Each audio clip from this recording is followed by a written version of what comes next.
ठीक है। देखिए, लास्ट क्लास तक we were discussing about excretion, और हमने ना एक्सक्रीशन के बारे में कुछ डिस्कस किया था। देखिए, थोड़ा सा अगर हम गो थ्रू करें चैप्टर में कि एक्सक्रीशन तक हम आए कैसे, तो हमने जब चैप्टर स्टार्ट किया तो हमने डिस्कस किया अबाउट लाइफ प्रोसेसेस। तो वी डिस्कस दैट कि लाइफ प्रोसेसेस ऐसे प्रोसेस हैं जो किसी भी एक पर्सन को अलाइव रहने में, जिंदा रहने में मदद कर रहे हैं। ठीक है, तो मैंने कहा अगर जिंदा रहना है तो जो फर्स्ट प्रोसेस है, आपको सबसे पहले क्या करना पड़ेगा, you need to take nutrition, right. आपको खाना खाना पड़ेगा, तो यू इनटेक द न्यूट्रिशन। हमने पढ़ा न्यूट्रिशन दो टाइप के थे, ऑटोट्रॉपिक और हाइड्रोट्रॉपिक। आफ्टर दैट न्यूट्रिशन हो गया, खाना खा लिया, अब उस फूड से हमें क्या बनानी पड़ेगी, एनर्जी बनानी पड़ेगी। यानी हमने क्या पढ़ा, रेस्पिरेशन। रेस्पिरेशन में हमने क्या किया, उस फूड का यूज करके हमने एनर्जी फॉर्म करी, और जो भी एनर्जी उससे ऑब्टेन करी जा सकती थी वो ऑब्टेन कर ली। अब इसके बाद बॉडी में अलग अलग सब्सटेंसेस को, जो एनर्जी बनी है, उन्हें एक जगह से दूसरी जगह क्या करना पड़ेगा, डिलीवर करना पड़ेगा, ट्रांसपोर्ट करना पड़ेगा। उसके लिए हमने कौन सा सिस्टम पढ़ा, ट्रांसपोर्टेशन। कौन सा सिस्टम, ट्रांसपोर्टेशन सिस्टम। ठीक है, अब जब ये तीनों स्टेप्स हो गए, हर्षित प्लीज डोर क्लोज कर दो। जब ये तीनों स्टेप्स हो गए तो इन सभी प्रोसेसेस के टाइम पे बॉडी में कुछ ना कुछ क्या जनरेट हुआ होगा, वेस्ट जनरेट हुआ होगा। That waste has to be taken out of the body and that is done by the process of excretion, जो आज हम डिस्कस करने वाले हैं। अब जनरली क्या हो रहा है, बॉडी में जो भी मेटाबॉलिक एक्टिविटीज की हो रही हैं, उनकी वजह से जो वेस्ट जनरेट हो रहा है, that waste is being transferred to the blood. किस में ट्रांसफर कर दिया जाता है, ब्लड से। अब उस ब्लड में से हमें क्या करना है, हमें उस वेस्ट को टेक आउट करना है। ये काम के लिए ब्लड के पास एक ऐसा ऑर्गन होना चाहिए जो क्या कर रहा हो, जो ब्लड को फिल्टर कर रहा हो। क्या कर रहा हो, फिल्टर कर रहा हो। अगर ब्लड फिल्टर नहीं होगा तो ब्लड में जो ये वेस्ट की जो क्वांटिटी है, जो कंसंट्रेशन है, that will keeps on increasing, और एक टाइम पे ब्लड ही टॉक्सिक हो जाएगा, ड्रग जैसा हार्मफुल हो जाएगा। तो हम नहीं चाहते कि ये रहे। तो ब्लड को फिल्टर करने का काम हमारी बॉडी ने किसको दे रखा है, किडनी। किसको दे रखा है, किडनी को। ब्लड जाता है किडनी के पास, किडनी क्या करती है, ब्लड को फिल्टर करती है। जो प्योरीफाइड ब्लड होता है, that purified blood has been transported. उसके बाद क्या करते हैं, is transported to the body, body में ट्रांसपोर्ट हो जाता है। और जो वेस्ट है वो, जैसे मान लो kidney are basically bean shape structure, तो इस तरीके से दो किडनी है। इन्होंने क्या करा, इन्होंने फिल्टर करा। ठीक है, जो भी प्योरीफाइड ब्लड था that is being sent to the body, और जो वेस्ट है ना, वो ऐसे दो ट्यूब लाइक स्ट्रक्चर से आगे बढ़ता है। इन ट्यूब लाइक स्ट्रक्चर को हमने नाम दिया यूरेटर। क्या नाम दिया, यूरेटर। ये क्या थी, kidneys. And after that these tube like structures are known as ureters, are known as ureters. When the waste moves to the ureter, आगे जाकर यहाँ पर एक इस तरीके से बैग लाइक स्ट्रक्चर होता है। That bag like structure is known as urinary bladder. इस बैग लाइक स्ट्रक्चर को क्या कहा जाता है, यूरिनरी ब्लैडर। यूरिनरी ब्लैडर क्या करता है, यूरिनरी ब्लैडर यूरिन को स्टोर करके रखता है। This is the liquid waste basically. ये क्या करेगा, ये स्टोर करके रखेगा। कब तक, जब तक बाहर निकालने के लिए अर्ज ना हो जाए। लेकिन it is a bag like structure, एक लिमिटेड स्पेस है। जब यहाँ पर ज्यादा यूरिन कलेक्ट होने लगेगा तो इसकी वॉल्स पे क्या होने लगेगा, प्रेशर लगने लगेगा। यहाँ पर प्रेशर लगने लगेगा, और जब भी अर्ज होगा, that is this is known as urinary bladder. Urinary bladder. और जब अर्ज होगा तो इसके नीचे, अब हमारे पास जगह नहीं है, if no we can not do that. तो जब अर्ज होगा तो इसके नीचे वो यूरेथ्रा के थ्रू, मान लो ये यूरिनरी ब्लैडर है, ये यूरिनरी ब्लैडर है। और जब भी अर्ज होगा इसके नीचे यूरेथ्रा के थ्रू ये क्या हो जाएगा, बॉडी से बाहर आ जाएगा। ठीक है, ये बहुत सिंपल सा सिस्टम है, एक्सक्रीटरी सिस्टम। बस यहाँ पे जो कॉम्प्लेक्सिटी जनरेट होगी वो ये होगी कि किडनी अपना काम कैसे करती है। आगे का जितना होता है वैसे ही चलेगा कि ureter tube like duck like structure है, ये यूरिन को लेकर आगे जाएंगे, यूरिनरी ब्लैडर में स्टोर होगा, इतना ही फंक्शन है। स्टोर करने के बाद वो यूरेथ्रा के थ्रू बॉडी से क्या आ जाएगा, बाहर आ जाएगा। This is how it works. But the main concept is kidney जो है वो ब्लड को फिल्टर कर कैसे रही है, ये हमें आज की क्लास में डिटरमाइन करना है। ठीक है, यहाँ तक की बात सबको समझ में आई। ठीक है, अब नेक्स्ट सवाल ये है कि क्या किडनी ने भी इस काम के लिए किसी और को लगा रखा है, तो जवाब है हाँ, किडनी ने इस काम के लिए किसको लगा रखा है, किडनी ने इस काम के लिए अपनी फिल्ट्रेशन यूनिट यानी नेफ्रॉन को लगा रखा है। सारा जो कंसेप्ट है वो किस पे बेस्ड है, नेफ्रॉन पे। क्वेश्चन आएगा एग्जाम के अंदर, जो एमसीक्यू में पहला क्वेश्चन बनेगा इस चैप्टर से, वो ये बनेगा कि which part is known as the filtration unit of kidney, यानी किस पार्ट को किडनी का फिल्ट्रेशन यूनिट कहा जाता है, तो किसे कहा जाता है, नेफ्रॉन। यानी जो हमारी किडनी वर्क कर रही है वो किस पे बेस्ड है, नेफ्रॉन पे। नेफ्रॉन सही से काम करेगा तो किडनी फंक्शनल है, अदरवाइज किडनी फंक्शनल नहीं है। नेफ्रॉन का स्ट्रक्चर कैसा होता है, नेफ्रॉन का स्ट्रक्चर होता है मैस ऑफ ट्यूब्स, यानी बहुत सारी ट्यूब्स ना बहुत मैसी स्ट्रक्चर से, उलझे हुए स्ट्रक्चर्स में इकट्ठी हो रखी होती है, उसे क्या बोला जाता है, नेफ्रॉन। अब एक बार फटाफट इससे गो थ्रू करते हैं और देखते हैं इसके बारे में हमारे नोट्स में क्या लिखा है।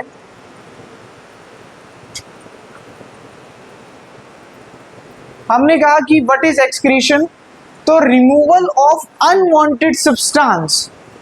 ध्यान से देखेंगे क्या कह रहा है,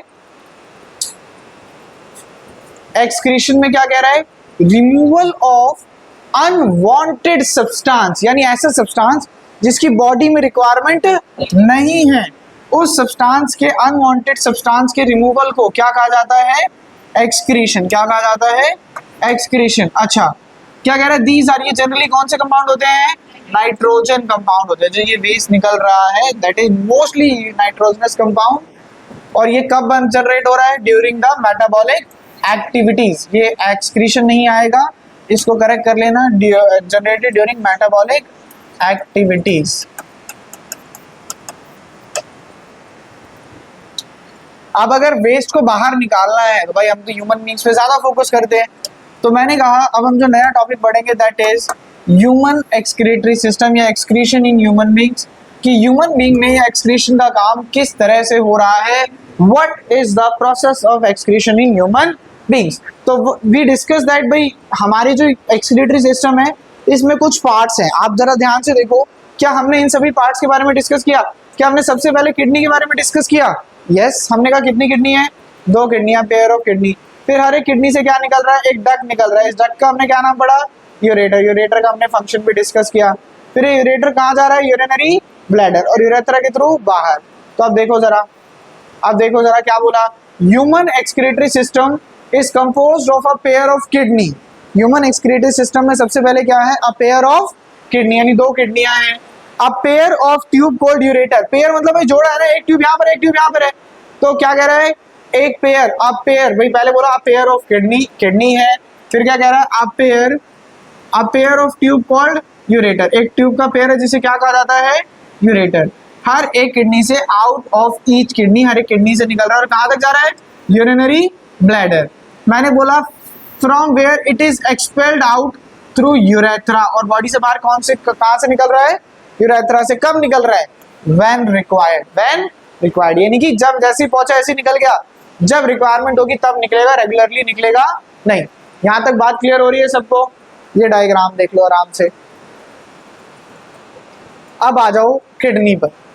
हमने डिस्कस किया कि जो ये किडनी है, kidney basically is a bean shape organ. कौन सा शेप ऑर्गन है, बीन शेप ऑर्गन है, which lies near the vertebral column. कहां पर है, वर्टिब्रल कॉलम के पास में। The kidney is very very important point, सबसे इंपॉर्टेंट पॉइंट यही है भाई। क्या कह रहा है, the kidney is composed of the filtration unit. भाई किडनी फिल्ट्रेशन यूनिट की बनी, उस फिल्ट्रेशन यूनिट का नाम क्या है, नेफ्रॉन। ये नोट भी बड़ा इंपॉर्टेंट है, सेम बात कह रहा है, the filtration unit of kidney is nephron. की जो किडनी का फिल्ट्रेशन यूनिट है वो नेफ्रॉन है। सर नेफ्रॉन की ना बार बार डिस्कशन चल रहा है, बार बार कह रहे हैं नेफ्रॉन इंपॉर्टेंट है, तो भाई नेफ्रॉन दिखता कैसा है, सर नेफ्रॉन दिखता है ऐसा। ये आसान डायग्राम है जो आप एग्जाम में बना सकते हो। आप अपनी बुक में देखेंगे तो आपको काफी कॉम्प्लेक्स डायग्राम नजर आएगा, जो ट्यूब्स हैं वो काफी उलझे नजर आएंगी। तो this is the structure of nephron. बड़ा मैसी ऑफ ट्यूब्स होता है, बहुत सारी ट्यूब्स होती हैं एक दूसरे में उलझी हुई। अभी आएंगे नेफ्रॉन के ऊपर, बट कमिंग बैक हियर, देखिए नेफ्रॉन के बारे में हमें बहुत ध्यान से पढ़ना है, तो बहुत ध्यान से देखना इस टॉपिक को।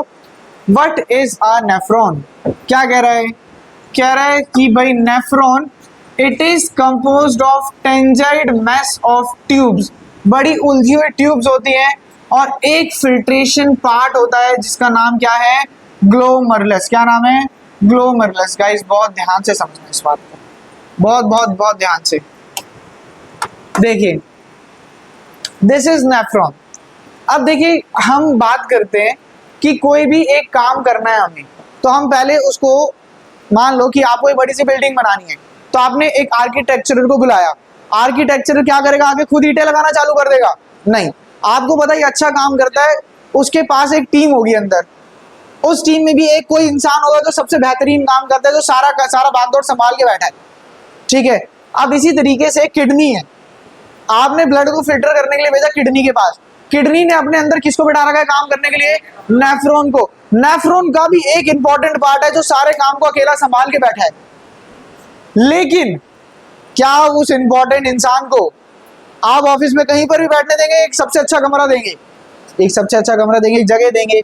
इसी तरीके से नेफ्रॉन के अंदर एक कैप्सूल जैसा स्ट्रक्चर होता है, कैप्सूल ऐसा दिखाई देता है थोड़ा सा, एक कैप्सूल जैसा स्ट्रक्चर होता है जिस कैप्सूल का नाम होता है बॉमेंस कैप्सूल। क्या नाम होता है, बॉमेंस कैप्सूल। इस कैप्सूल के अंदर एक पार्ट प्रेजेंट होता है जिस पार्ट को आप क्या बोलते हो, ग्लोमरुलस। क्या बोलते हो, ग्लोमरुलस। यानी किडनी हमारी बॉडी का सबसे इंपॉर्टेंट पार्ट जो ब्लड को फिल्टर कर रहा है, किडनी ने वो काम किसको दे रखा है, नेफ्रॉन को। Nephron is the filtration unit of kidney. Nephron के अंदर सबसे इंपॉर्टेंट काम किसका है, ग्लोमरुलस का। किसका है, ग्लोमरुलस। ग्लोमरुलस कहाँ प्रेजेंट होता है, एक कैप्सूल लाइक स्ट्रक्चर में। इस कैप्सूल का नाम क्या होता है, बॉमेंस कैप्सूल। क्या नाम होता है, बॉमेंस कैप्सूल। तो क्या कह रहे हैं, नेफ्रॉन के बारे में डिस्कस कर रहे हैं। It is composed of tangled mass of tubes, बहुत सारी ट्यूब्स होती हैं और एक फिल्ट्रेशन पार्ट होता है जिसका नाम क्या है, ग्लोमरुलस। तो फर्स्ट पॉइंट पढ़ रहे हैं दोबारा से, it is composed of tangled mass of tubes, बहुत सारी ट्यूब्स हैं, and a filtering part called glomerulus. और एक फिल्टरिंग पार्ट होता है, उस फिल्टरिंग पार्ट का नाम क्या है, ग्लोमरुलस है। बोलो यहां तक कोई दिक्कत लगी, नहीं लगी sir. The glomerulus is a network of blood capillaries. Glomerulus में ना बहुत सारी ब्लड कैपिलरीज होती हैं। क्या आप गैस कर सकते हो क्यों होती होगी?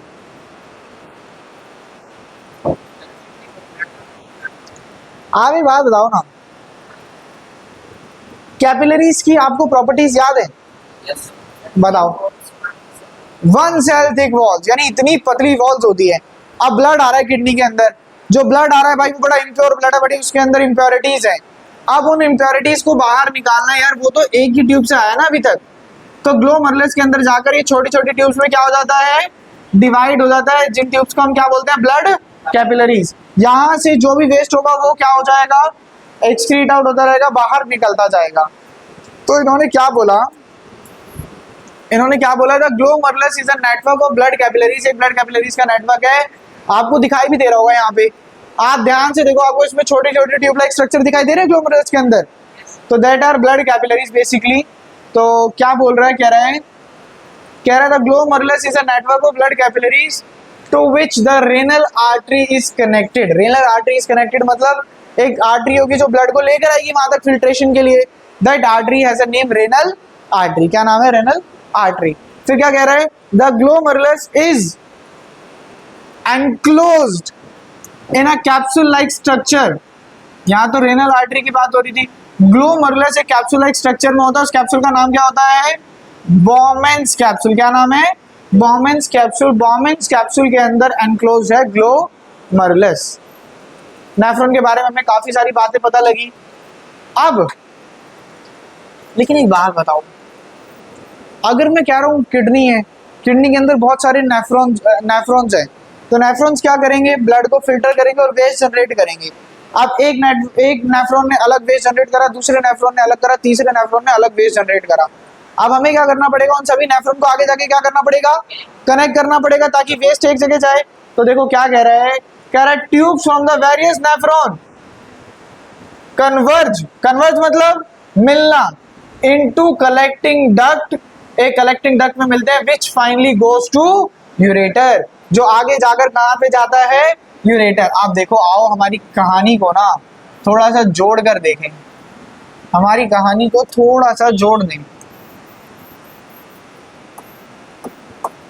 और नहीं होगा, बस इसको इतना ही होगा। अब देखो जरा, अगर हम हमारी जो स्टोरी हम पढ़ रहे हैं हम उसे ज्वाइन करें, तो हमने क्या कहा, किडनी के पास ब्लड आया, किडनी ने ब्लड को फिल्टर करा।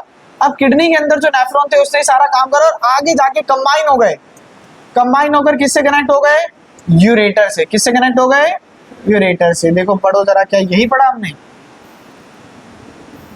Tubes from the various nephron, अलग अलग नेफ्रॉन से अलग अलग ट्यूब्स आई और वो क्या हो गई, कन्वर्ज हो गई इनटू कलेक्टिंग डक्ट, और वो कलेक्टिंग डक्ट फाइनली कहां तक चली गई, यूरेटर। कहां चली गई, यूरेटर। यस, बुक में बहुत कॉम्प्लिकेटेड सा डायग्राम है, तभी यहाँ आसान डाला ताकि आप ये ड्रॉ करो, पेपर में ये ड्रॉ करो, लेकिन लेबलिंग बुक वाली याद करना है, यहाँ की लेबलिंग याद मत करना, ये आउटर मेड्यूला इनर मेड्यूला ये सब नहीं याद करना है, जितना बुक में लेबलिंग है उतना थोड़ा सा लेबलिंग देख लेना उसका।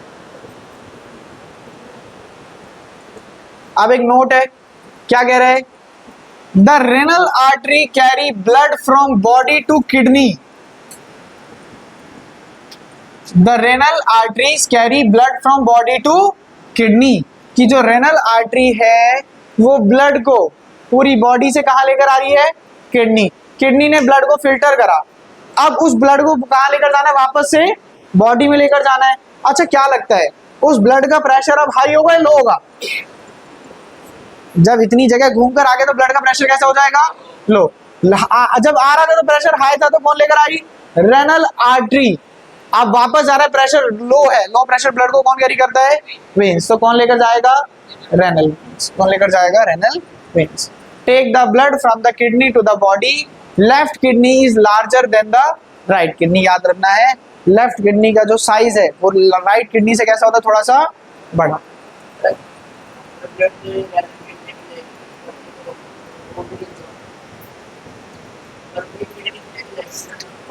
कुछ सिनेरियोज में अलग अलग वर्क करते हैं, जैसे हमने पल्मोनरी वेन्स का पढ़ा था, तो यहां पर कोई प्रॉब्लम नहीं है, it can work like that.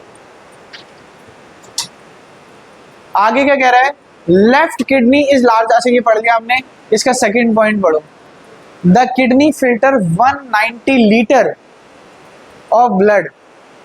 क्या तुम्हारी बॉडी में इतना ब्लड है, तो किडनी कैसे फिल्टर कर रही है, एग्जैक्टली उसी ब्लड को बार बार फिल्टर करा जा रहा है। तो एक दिन में कितना ब्लड फिल्टर हो जाता है, 190 लीटर, और लगभग लगभग कितना यूरिन जनरेट होता है, 0.9 से 2 लीटर तक यूरिन जनरेट होता है by the purification of blood bye kidneys. अगर यहां तक कोई भी दिक्कत लग रही है तो बताओ,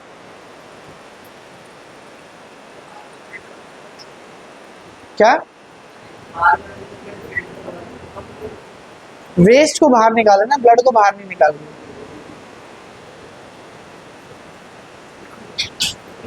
कोई भी इशू है तो बोलो।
अगर आप मेरे से पूछो कि सर आप ये बताओ कि जो ये एक्सक्रीशन वाला टॉपिक है इससे क्या क्वेश्चन आएगा, तो ये क्वेश्चन आएगा 3 नंबर में।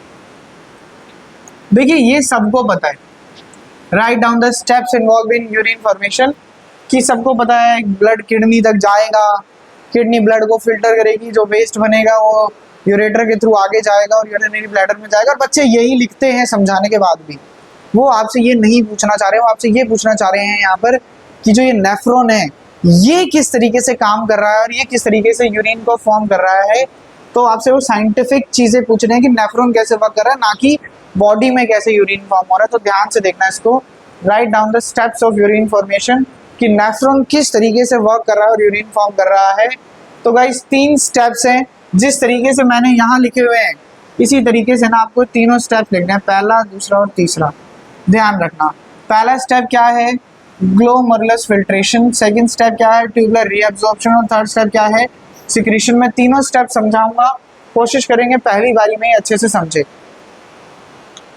देखिए जब ब्लड किडनी में आ रहा है और किडनी के पास जा रहा है ग्लोमेरुलस, ग्लोमेरुलस मैंने बोला हेड है, ग्लोमेरुलस सारे काम कर रहा है। तो पहला स्टेप है ग्लोमेरुलस फिल्ट्रेशन। क्या है, ग्लोमेरुलस फिल्ट्रेशन। ग्लोमेरुलस फिल्ट्रेशन में ग्लोमेरुलस क्या करता है, ये यहाँ से जो मेनली नाइट्रोजनियस वेस्ट आ रहा है ब्लड के साथ उसे फिल्टर करेगा और वेस्ट को क्या कर देगा, अलग कर देगा। तो सबसे पहला स्टेप है ग्लोमेरुलस फिल्ट्रेशन। क्या कह रहा है, नाइट्रोजनियस वेस्ट, जो ये नाइट्रोजन वेस्ट है, ग्लूकोज और कुछ ग्लूकोज आ जाए या अमीनो एसिड आ जाए, filter from the blood into the Bowman's capsule of the nephron. यानी ये जो नेफ्रॉन के पास बॉमेंस कैप्सूल है, ये वाला जो कैप्सूल है, इसके अंदर क्या क्या फिल्टर हो रहा है, नाइट्रोजनियस वेस्ट फिल्टर हो रहा है, ग्लूकोज फिल्टर हो रहा है, वाटर हो रहा है और अमीनो एसिड भी साथ में क्या हो रहा है, फिल्टर हो जा रहा है। यानी जो जो वेस्ट है उसने इसको क्या कर दिया, बाहर निकाल दिया। अब गाइस जो वेस्ट बाहर निकल रहा है क्या उसमें कुछ यूजफुल नहीं हो सकता? जैसे अगर आपको याद हो, जब हम डाइजेशन के बारे में डिस्कस कर रहे थे तो डाइजेशन में डिस्कस किया स्मॉल इंटेस्टाइन सारा डाइजेशन करता है, small intestine is the site of complete digestion.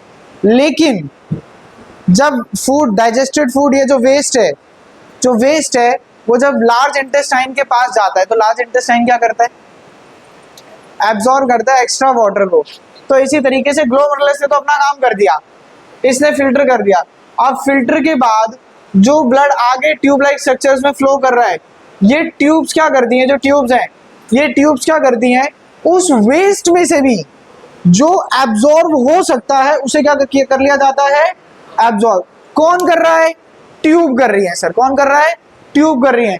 क्योंकि ट्यूब ने करा तो हमने क्या वर्ड यूज करा, ट्यूबुलर। क्या वर्ड यूज करा, ट्यूबुलर। और क्या करा, एब्जॉर्ब किया। क्या किया, एब्जॉर्ब। क्या इससे पहले एब्जॉर्ब हो चुका था? यस, ग्लोमेरुलस ने भी करा था। तो दोबारा से एब्जॉर्प्शन हो रहा है, दोबारा के लिए क्या वर्ड यूज होता है, री। तो ट्यूबुलर री एब्जॉर्प्शन, यानी जो भी वेस्ट आगे जा रहा है उसमें से भी यूजफुल सब्सटेंस को ये ट्यूब्स क्या कर ले रही है, री एब्जॉर्ब कर ले रही है।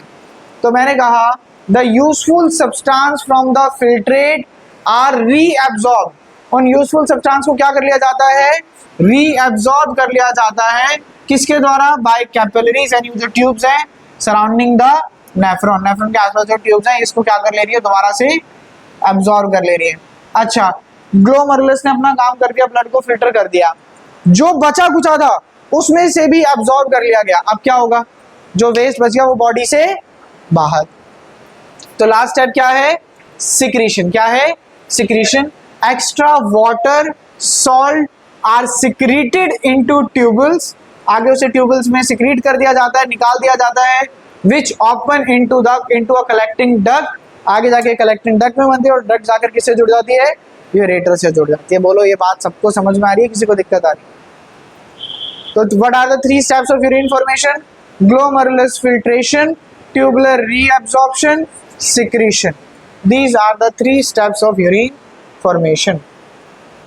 Next क्या कह रहा है, urine produced in kidney passes through water into urinary bladder. Through water?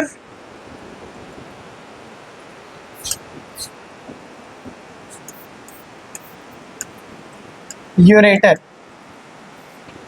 ये वो बोलकर रिकॉर्ड करा होगा तो यूरेटर को उसने वाटर सुन लिया है। तो urine produce in kidney passes through ureter, वो यूरेटर से पास करते हुए कहाँ चला जाता है, urinary bladder, where it is stored and release when required. और जब रिलीज की रिक्वायरमेंट होती है तो इसे क्या कर दिया जाता है, रिलीज कर दिया जाता है। This is all about the excretion in human beings. आराम से इस टॉपिक को देख लो 2-3 मिनट, और कोई प्रॉब्लम लग रही है तो मेरे से पूछो, किसी के मन में ऐसे भी डाउट आ रहा है तो प्लीज आस्क। सिक्रीशन मतलब जो भी वेस्ट बचा उसे रिलीज करना इज नोन एज सिक्रीशन। जो वेस्ट है उसे निकाल दो, सिक्रीट कर दो। और पूछो।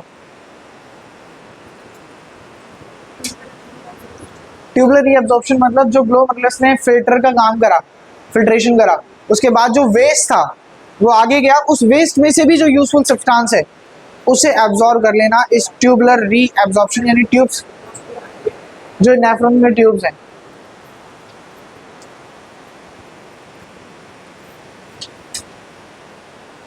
अच्छा, हमारी बॉडी क्या करती है, हमारी बॉडी ना कोशिश करती है, अब न्यूट्रिशन तो चाहिए, एनर्जी तो चाहिए, तो वो कोशिश करेगी ज़्यादा से ज़्यादा एनर्जी एब्जॉर्ब करी जाए। अगर आप एक चीज़ ऑब्जर्व करें, मान लीजिए कि कोई एक पर्सन है जो ज़्यादा पानी पी रहा है और रेगुलर यूरिन को पास थ्रू कर रहा है, तो जो उसका यूरिन का कलर होगा that will be very very मतलब समवट वाइट और स्लाइटली येलो। लेकिन मानो पानी कम पिया है और एक लंबे समय तक हमने यूरिन को पास नहीं किया है, तो क्या होता जाएगा, बॉडी क्या करेगी, उसी फिल्ट्रेट को वापस से एब्जॉर्ब करती जाएगी, उसी फिल्ट्रेट को वापस से एब्जॉर्ब, यानी जितनी ज्यादा एनर्जी निकल सकती होगी उतनी ज्यादा एनर्जी उसे टेक आउट करती रहेगी, और उसका कलर धीरे धीरे कैसा होता रहेगा, येलोइश होता रहेगा, यानी टॉक्सिक होता रहेगा।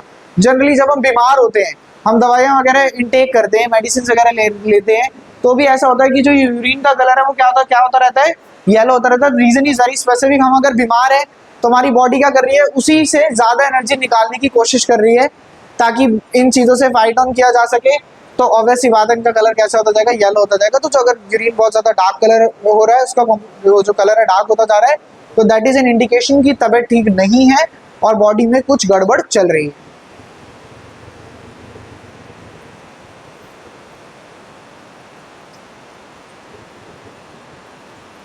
और किसी के मन में कोई डाउट आ रहा हो?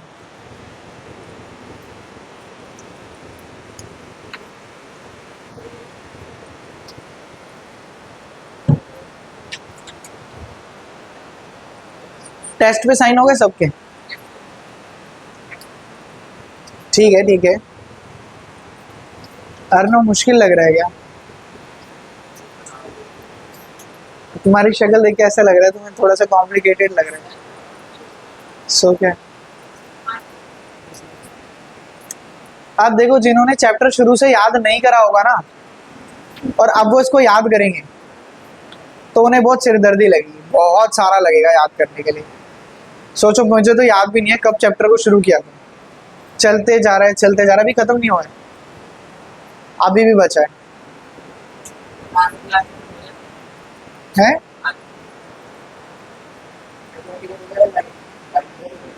20 तक लाइट पूरा नहीं होगा, पूरा नहीं होगा, रिफ्लेक्शन हो जाएगा, थोड़ा बहुत रिफ्लेक्शन भी शायद स्टार्ट हो जाए, या हो जाना चाहिए, देखेंगे।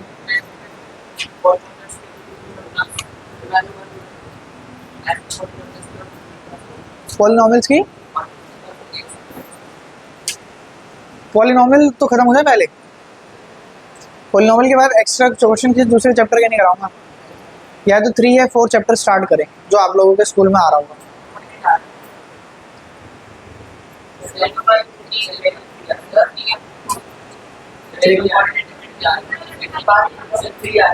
वैसे 2 के बाद जनरली 4 करना चाहिए, क्योंकि 2 and 4 are very related chapter. लेकिन तुम 3 बोलोगे तो 3 करा दो, 4 करा दो।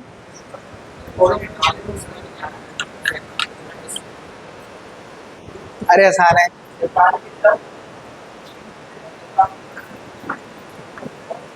अच्छा, कभी ऐसा सुना है, कभी ऐसा सुना है कि किडनी फेल हो गई?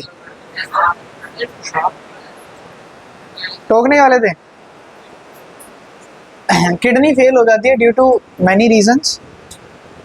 कुछ अच्छा खाते रहो, अच्छा हेल्दी रहो, तब भी कुछ ऐसे बॉडी के अंदर हो सकता है डैमेज हो जाए तो किडनी फेल हो जाए। अब किडनी फेल हो जाएगी तो इम्पैक्ट क्या पड़ेगा? अच्छा, कितनी किडनीज हैं? 2 हैं सर। आप 2 में से मान लो एक फेल हो गई, एक ने फेल होने मतलब है पेपर में फेल नहीं हो गई, काम करना बंद कर दिया, अब उसने अगर काम करना बंद कर दिया तो क्या होगा, दूसरी किडनी पे ज्यादा दबाव पड़ेगा, है ना। दोनों मिलके काम कर रहे हैं, एक ने काम करना बंद कर दिया तो दूसरे को ज्यादा दबाव पड़ेगा, उसके ऊपर ज्यादा स्ट्रेस पड़ेगा।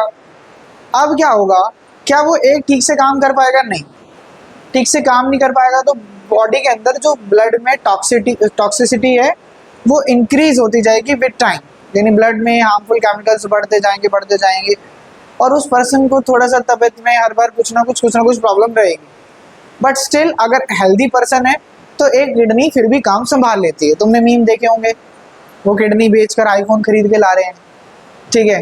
तो मतलब basically a person can work on one kidney, this is not an advice कि जाके आईफोन खरीद लो, लेकिन एक पर्सन एक किडनी पे चल सकता है, कीपिंग दैट वो किडनी हेल्दी हो। लेकिन अगर दूसरी भी फेल हो जाए, अच्छा देखो एक चीज सुनो, अब तुमने देखा हो, मैं तुम्हें एक चीज रिलेट करा, ध्यान से समझना मेरी बात को। अगर मैं आपसे पूछूं कि ये जो अनहेल्दी चीजें हैं जो लोग खाते हैं, कंज्यूम करते हैं, तो आप बोलोगे सर सबसे पहले आ रहा है इसमें अल्कोहल, ठीक है, उसके बाद आ रहा है टबैको, ठीक है, उसके बाद जो पर्सन स्मोकिंग कर रहे हैं वो आ रहे, ठीक है। अब ये तीनों जो है ना, क्या ये जाके किसी एक ही पर्टिकुलर पार्ट पे इम्पैक्ट करने वाले हैं, अलग अलग पे इम्पैक्ट करने वाले हैं? ये हम थोड़ा सा समझने की कोशिश करते हैं। When a person is smoking, तो स्मोकिंग के बाद ये जाकर किस पे इम्पैक्ट कर रहा है? लंग्स पे, है ना, एयर जा रही है लंग्स तक जा रही है। एक पर्सन जो अल्कोहल ड्रिंक कर रहा है, that is impacting the liver and the kidney. It is a liquid, some amount will go into the blood, जाएगा नहीं जाएगा? Same goes for the tobacco as well. Tobacco वो कंज्यूम कर रहे हैं, that is also going to the stomach, liver को impact कर रहा है, स्मॉल इंटेस्टाइन को इम्पैक्ट कर रहा है, मुंह को इम्पैक्ट कर रहा है, मुंह के आसपास जो यहाँ पे ग्लैंड्स हैं उन्हें इम्पैक्ट कर रहा है, कैंसर हो रहा है, ठीक है। तो ये बेशक चीज़ें हमारे लिए तो हम सोचते हैं एक ही तरीके से नेगेटिव है, नहीं, इनके इम्पैक्ट बड़े अलग अलग होते हैं। स्मोकिंग जो है वो जाके लंग्स को खराब कर रही है, वो एक अलग पार्ट हो गया। और है ड्रग्स, देखो ड्रग्स जो है ना, दे आर वर्किंग डिफरेंटली, वो आपके माइंड को खराब कर रहे हैं, ठीक है। देखो बेसिकली सिंपल सी बात है, मैं आपको एक लॉजिक समझाता हूँ सिंपल। कुछ लोग होते हैं रात को ना नींद की गोली खाए बिना नींद नहीं आती है, ठीक। अब हाउ इट वर्क्स, हमारी बॉडी में अलग अलग नर्व सेल्स हैं, what they are doing, they are transmitting information now and then, हर बार इंफॉर्मेशन को ट्रांसपोर्ट कर रहे हैं। जब वो पर्सन ऐसे कोई ड्रग को कंज्यूम कर रहे हैं, नींद की गोलियां ले रहे हैं, तो व्हाट इज हैपनिंग, जो ये नर्व सेल्स है ये बहुत रेस्ट में चले जा रहे हैं, यानी अपना काम करना बंद कर दे रहे हैं। अब एक पर्सन है जिसने नींद की गोली ले रखी है, उसके आसपास आग लग गई, या उसके घर का कोई फैमिली मेंबर बीमार पड़ गया, उसको हॉस्पिटल लेकर जाना है, क्या वो पर्सन इतना एक्टिव है कि उसको ले जाए? नहीं। द रीजन इज जो नर्व सेल है ना, वो इन्फॉर्मेशन को ट्रैवल ही नहीं करने दे रहे, वो रेस्ट में चले गए, आराम में चले गए, वो अपना काम नहीं करेंगे। जब वो नशा खत्म होगा तब काम पे चालू होंगे, ठीक है। अब जब एक पर्सन को, आज आप चल रहे हो, फिर रहे हो, घूम रहे हो, बहुत अच्छे से सब चल रहा है, बॉडी चल रही है, अच्छे से बॉडी काम कर रही है, कल पे तुम्हें 2 महीने के लिए, 3 महीने के लिए, 5 महीने के लिए, 6 महीने के लिए बेड पर रेस्ट करने के लिए बोल दिया जाए, टांगों को जमीन पे ही ना रखो, 6 महीने बाद रखोगे, क्या सही से चल पाओगे? दौड़ना दूर की बात है, चल भी नहीं पाओगे। अब सेम जब दवाई ले लेकर नर्व सेल को आराम के लिए हमने तैयार कर दिया कि काम ना करे ना करे ना करे ना करे ना करे, अब चाहे दवाई लो चाहे ना लो, अब नर्व सेल सही से काम नहीं करेंगे, यानी अब नर्व सेल सही से काम नहीं करेंगे। सर क्या फर्क पड़ता है? सर फर्क ये पड़ता है कि नर्व सेल ही तो बता रहा है कि जब आपकी बॉडी में शुगर का लेवल बढ़ रहा है, जब बॉडी में शुगर का लेवल बढ़ता है तो जो पैनक्रियाज है वो एक केमिकल सिक्रेट करता है, इंसुलिन, जो शुगर के लेवल को कंट्रोल करता है। अब उसने इतने सारे ड्रग्स ले लिए कि नर्व सेल ना ये इंफॉर्मेशन ही नहीं पहुंचा रहा है, तो क्या इंसुलिन सिक्रेट होगा? नहीं, शुगर लेवल बढ़ने लगेगा। हार्ट का ब्लड प्रेशर बढ़ रहा है, उसे कंट्रोल करने के लिए इंफॉर्मेशन भेजनी है, क्या वो भेजेगा? नहीं, ब्लड प्रेशर बढ़ता जाएगा। बॉडी में कोई भी हार्म होगा, क्या वो नर्व सेल इंफॉर्मेशन ट्रैवल कराएगा? नहीं। तो भाई नींद की गोलियां नहीं खानी चाहिए। ड्रग्स तो देखो बहुत दूर की बात है फिलहाल, लेकिन नींद की गोलियां तो फैमिलियर होती हैं, मैंने देखा घरों में कुछ ना कोई कंज्यूम करता रहता है। मेरी खुद की मदर, यू वुडंट बिलीव, उनको उनको एक प्रॉब्लम थी, छोटी सी प्रॉब्लम थी, उनकी हर थोड़े दिनों में तबीयत खराब होती थी। वो यहाँ पे लोकल डॉक्टर के पास जाती थी, हफ्ते में एक बार 100 रुपए की दवाई लेती थी, ठीक हो जाती थी, अगले हफ्ते फिर उसी डॉक्टर के पास जाती थी, फिर दवाई लेती थी, फिर ठीक हो जाती थी।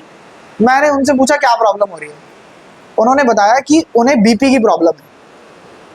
BP, yes BP, blood pressure की, कि उनका ब्लड प्रेशर बीच बीच में हाई हो जा रहा है। तो मैंने बोला ये बार बार लेने से क्या होगा। मैंने उन्हें एक अच्छे डॉक्टर के पास भेजा, बोध विहार में बड़ा फेमस डॉक्टर, ठीक है। उनके पास गई, दवाई ले रही है, शी इज़ वेरी फाइन, बड़ा अच्छा लग रहा है उन्हें। 1 महीना उन्होंने दवाई ली, अब 1 महीने बाद बात आई दवाई छोड़ दो। यहाँ तो 1 हफ्ते में एक बार लेनी थी तो मैं परेशान था, दवाई ले रही है। 1 महीने बाद दवाई छोड़ी, नहीं चल रहा है काम, बोल रही है ब्लड प्रेशर बढ़ रहा है, घबराहट हो रही है, फिर दवाइयाँ लेनी चालू करी है। मैंने परेशान होकर फिर एक दूसरे अच्छे डॉक्टर पर रिकमेंड करवाया उन्हें, वहाँ गई, अब वहाँ पे भी सेम है। अब फिर धीरे धीरे उन्हें शुगर की प्रॉब्लम डेवलप हो गई, क्योंकि जब इतने ड्रग्स बॉडी के अंदर जाएंगे तो क्या होगा, शुगर लेवल, ये जो केमिकल्स है इनकी क्वांटिटी बढ़ रही है, तो अब उन्हें शुगर की प्रॉब्लम होने लग गई। फिर उनकी वो दवाई बंद कराई तो उन्हें नींद आनी बंद हो गई। अब रात रात भर परेशान है, अब रात को परेशान है तो वो फिर डॉक्टर के पास गई। अब डॉक्टर को जाकर उन्होंने बोला मेरे को नींद नहीं आ रही है, तो डॉक्टर क्या करेगा, आलतू जलालतू तो करेगा नहीं, उसने नींद की गोली दे दी। उन्होंने 10 दिन नींद की गोली ली, उससे 10 दिन की दी थी, बड़ा अच्छा डॉक्टर था। 10 दिन नींद की गोली ली, 11वें दिन नींद नहीं आ रही है रात को। फिर उनके माइंड में बात बैठी रात को नींद की गोली लूंगी तो ही नींद आएगी। फॉर द लास्ट 2 years रोज रात को नींद की गोली ले रही है।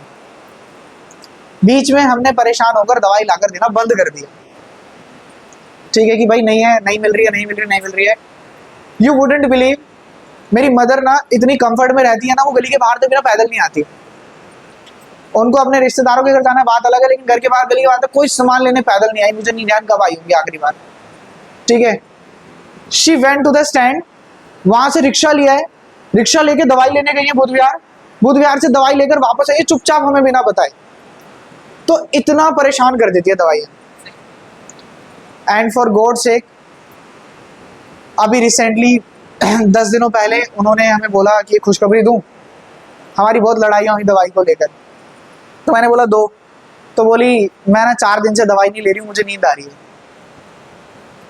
तो अब उन्होंने दवाई छोड़ दी एकदम से, और अब उन्हें नींद आ रही है। मुझे नहीं पता क्या हुआ जादू, लेकिन बहुत डेंजरस है। एक समय तो ऐसा हो गया मैं मेरी मदर के नजर में ऐसा नेगेटिव बन गया हूँ।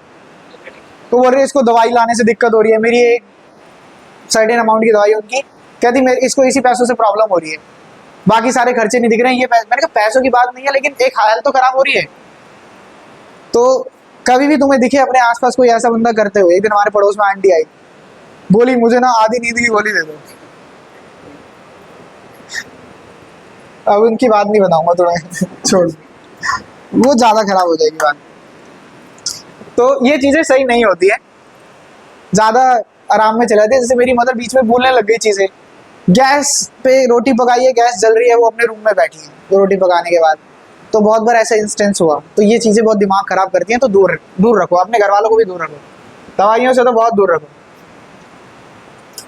चलो, अब किडनी हो गई फेल, दोनों, अब दोनों किडनी फेल हो गई तो ब्लड तो फिल्टर होगा नहीं, ये एक फेल हो गई, दूसरी भी आधा काम कर रही है आधा काम नहीं कर रही है, तो ब्लड तो फिल्टर हो नहीं पाएगा। तो हमने क्या करा, हमने एक नई टेक्निक निकाली, आर्टिफिशियल किडनी। आर्टिफिशियल किडनी वो नहीं है जो बॉडी के अंदर डाल दी जाती है। आर्टिफिशियल किडनी एक मशीन है जो बॉडी के बाहर रहेगी, ब्लड को बॉडी के बाहर निकाला जाएगा, फिल्टर करा जाएगा और डाला जाएगा। सारा का सारा ब्लड नहीं निकालते, आता रहता है, फिल्टर होता रहता है, जाता रहता है, आता रहता है, फिल्टर होता रहता है, जाता रहता है, आता रहता है, फिल्टर होता है, जाता रहता है। ऐसे प्रोसेस को कहा जाता है डायलिसिस। क्या कहा जाता है, डायलिसिस। और हम साइंटिफिक टर्म में से क्या बोलते हैं, हेमोडायलिसिस। क्या बोलते हैं, हेमोडायलिसिस। हेमोडायलिसिस किस तरीके से वर्क करता है, I don't know why the diagram is not here, the diagram should have been here. NCERT खोलो, एनसीईआरटी में एक बॉक्स बना होगा, फटाफट उस बॉक्स को देखो।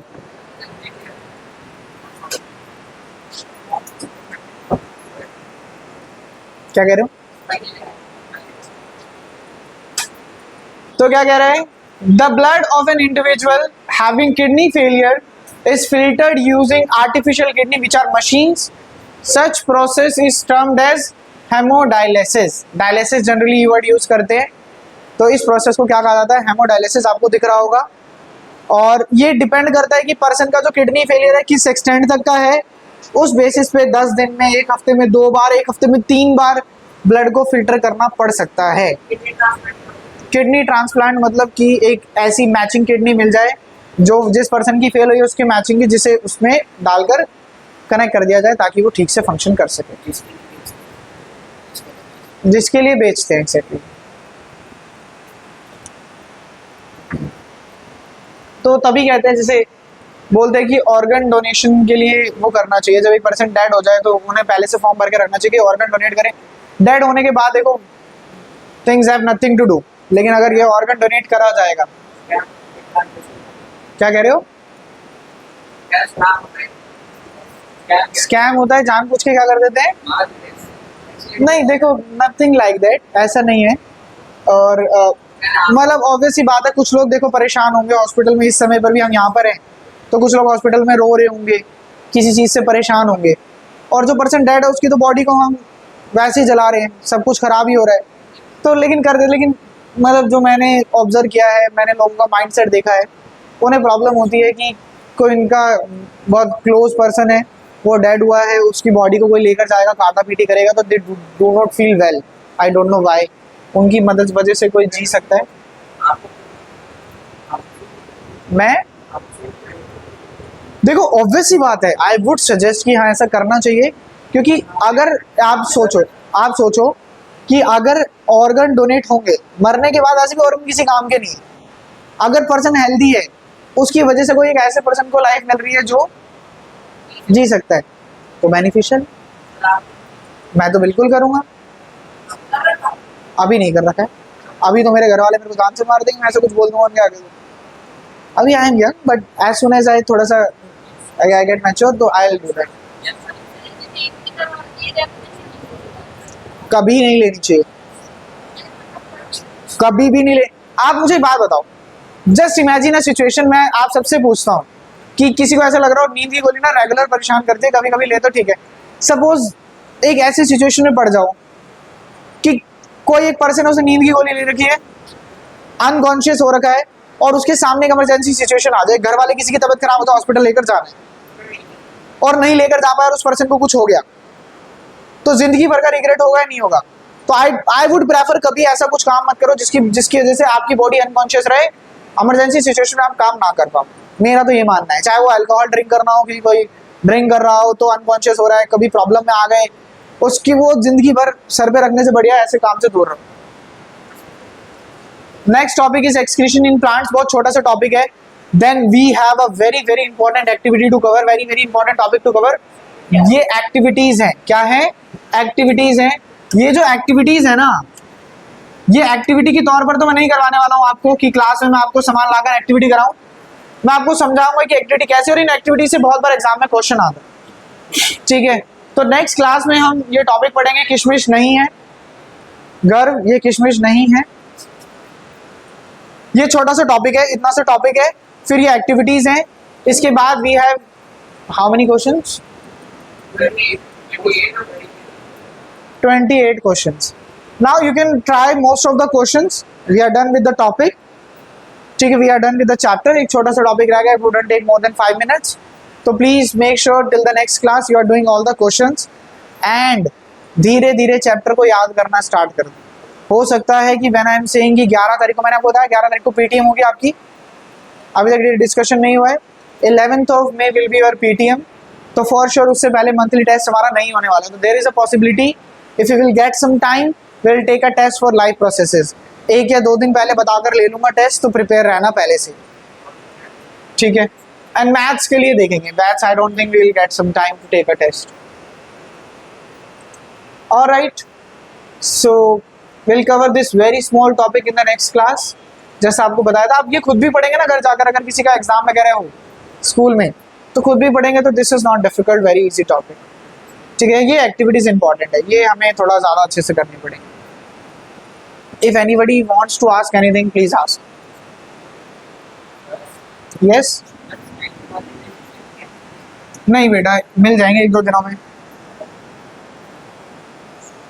हाँ, कुछ भी नहीं है इसमें सेव करने वाला.